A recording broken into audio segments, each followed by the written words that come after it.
Halo, apa kabar semua? Kembali ke podcast sebelum kuliah. Saya Auda Akbar Panjaitan, pembawa acara podcast sebelum kuliah untuk episode kali ini. Nah, semoga kalian nggak bosan-bosan ya menyaksikan podcast sebelum kuliah ini.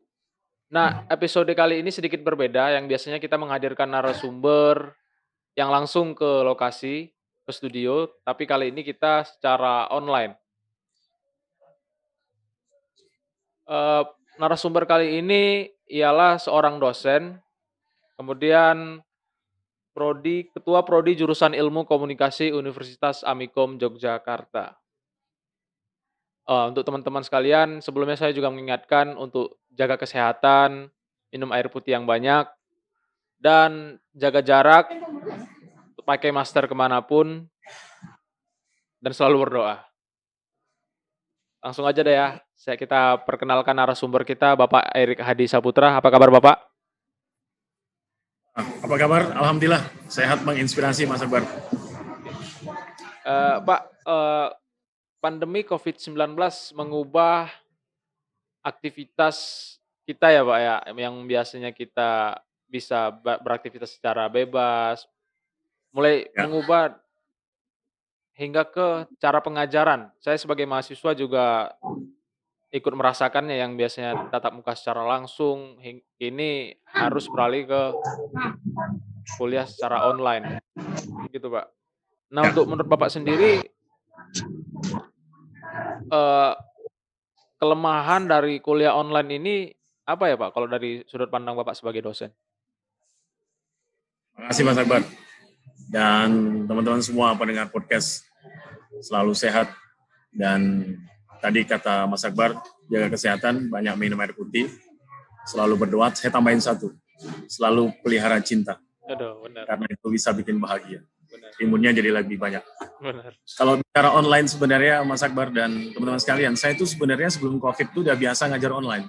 Oh iya, Saya kan untuk program studi Magister Teknik Informatika kelas PJJ, Pendidikan Jarak Jauh. Jadi selama sebelum COVID saya sudah biasa pakai Zoom dan saya biasa mengajar untuk mahasiswa pasca matrikulasi yang memang dari mana-mana.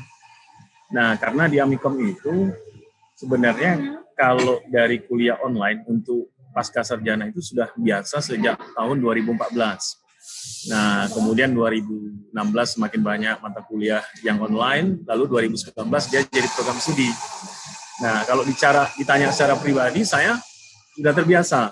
oh, Jadi pada waktu online masa COVID itu semua online, saya pun tidak kaget karena ya kan udah biasa gitu kan. iya untuk saya sih kaget sih, Nah, Pak. tantangannya cuman gini, karena ini kan diperkirakan adalah model pendidikan abad 21 yang kita perkirakan mungkin 5 tahun lagi lah. Iya, Tapi ternyata datangnya kecepatan. Jadi kayak prematur gitu kan teknologinya kan. Nah, untuk orang yang berada di zona-zona yang jaringan 4G-nya bagus atau dia tidak bermasalah dengan koneksi, dia oke aja gitu. Nah, tapi tantangannya adalah bagaimana infrastruktur yang tidak merata itu. Itu satu jadi tantangan. Otomatis jadi nggak bisa maksimal kan.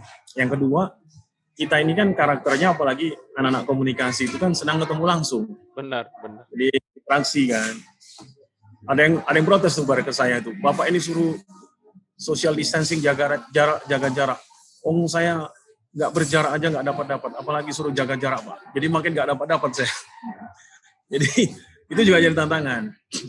Tantangan berikutnya adalah kuota ya, karena pas masa COVID, bottom of pyramid, jadi piramida kebutuhan manusia itu turun, anjlok, kondisinya adalah ekonomi, jadi nggak semua orang punya kuota yang cukup kan.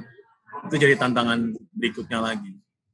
Nah, yang ketiga yang dirasakan adalah memang jadi sesuatu yang dilema ketika misalnya saya membuka kamera, lalu tiba-tiba mahasiswa begitu dia login, dia matikan kamera, dia matikan audionya. Nah, benar itu. Bagi sebagian dosen itu jadi tantangan. Aduh, gimana nih, gue ngomong sendiri dong gitu kan. Iya. Tapi untungnya saya tuh siaran di radio kan sudah 10 tahun, Mas Akbar. Oh Jadi iya, saya Pak? biasa tidak didengarkan. Jadi kalau saya ngomong sendiri, saya juga nggak tahu orang tuh dengerin Oh, saya berarti tidak. Bapak Jadi ketika saya pernah jadi penyiar ngajar, sebelum jadi akhirnya dosen? ketika semua mati kamera, saya anggap saja seperti saya lagi siaran di radio, dan Oke. untungnya lagi saya rekam dan saya edit. Hikmahnya adalah COVID ini memberi pembelajaran dengan cara baru, dan menurut saya inilah besok yang akan kita lakukan, cuma datangnya kecepatan. Tantangannya adalah belum semua orang siap, yang kedua belum semua orang terbiasa, berikutnya adalah satu lagi, kalau anak komunikasi itu lebih enak ketemu langsung, pasti dia akan bilang Oke. gitu. Itu sih Mas Akbar. Oh iya, Pak.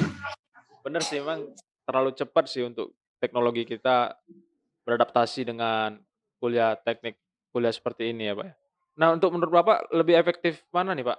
Kuliah secara langsung kah atau lebih kuliah online? Untuk menurut Bapak sendiri, lebih efektif yang mana? Karena saya sudah lama mengajar secara langsung, pasti secara emosi ya lebih milih langsung Mas Akbar. Iya iya, bener sih. Itu kan. Cuman kita juga tidak tahu kan, COVID ini sampai kapan. Tidak ada yang bisa tahu. Ketua gugus saja pun tadi di seminar KPU juga bicara juga Indonesia aja nggak tahu sampai kapan. Kita mikir kemarin pas libur cuti bersama itu kan, akhirnya laporan dari pusat COVID DIY tembus 1 hari terbesar di DIY pas liburan cuti bersama itu yang positif. Jadi kita juga nggak tahu. Nah makanya tadi saya sepakat dengan Mas Akbar bilang, imun kita yang harus dikuatin. Bener. Kita yang harus jaga kan.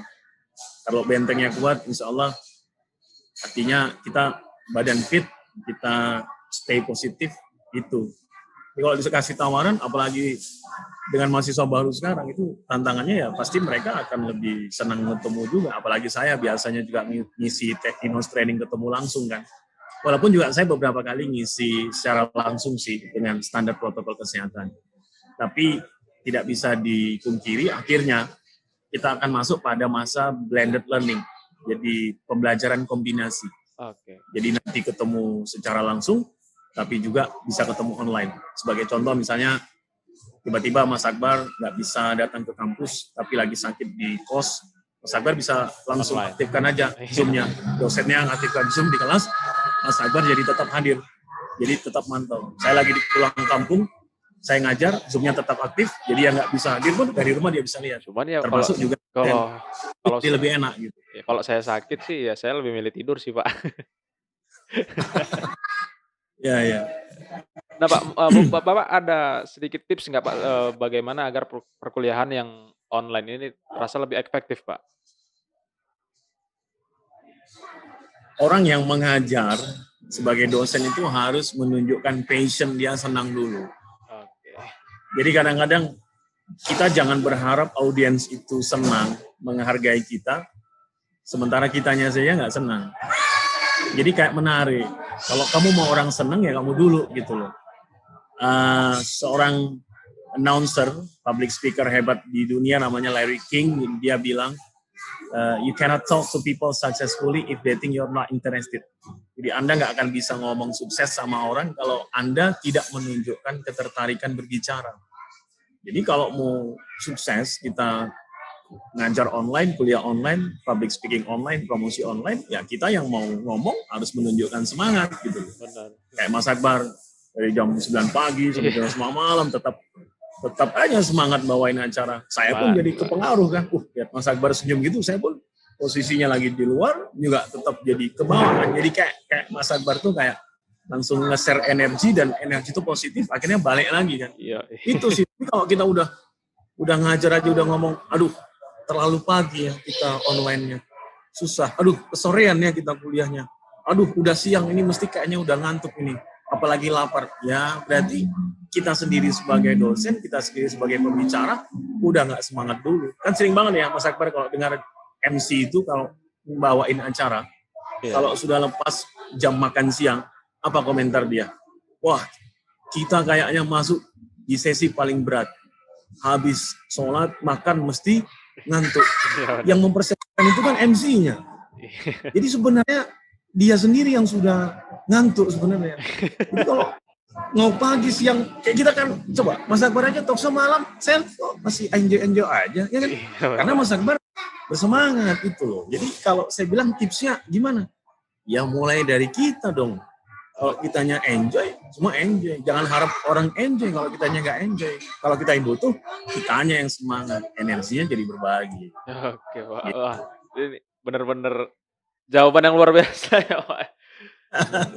Dan ya itu tadi, memang teknologi kita terlalu prematur menghadapi kuliah online ini, cuman ya mau nggak mau kita tetap harus menghadapi hal seperti ini gitu ya, Pak, ya. Kan kita berfokus kepada solusi. Ya, Nggak terasa nih ya, Pak, ya udah di ujung acara.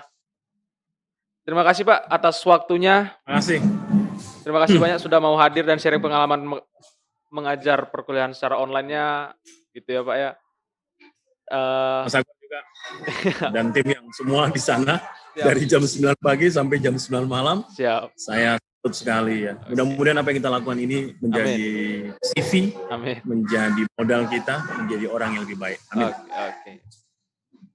Oke, guys, itu dia, acara podcast sebelum kuliah episode hari ini. Terima kasih Pak Erik Adi Saputra atas waktu dan tempatnya. Saya Auda Akbar Panjaitan. Wassalamualaikum warahmatullahi wabarakatuh. Waalaikumsalam warahmatullahi wabarakatuh.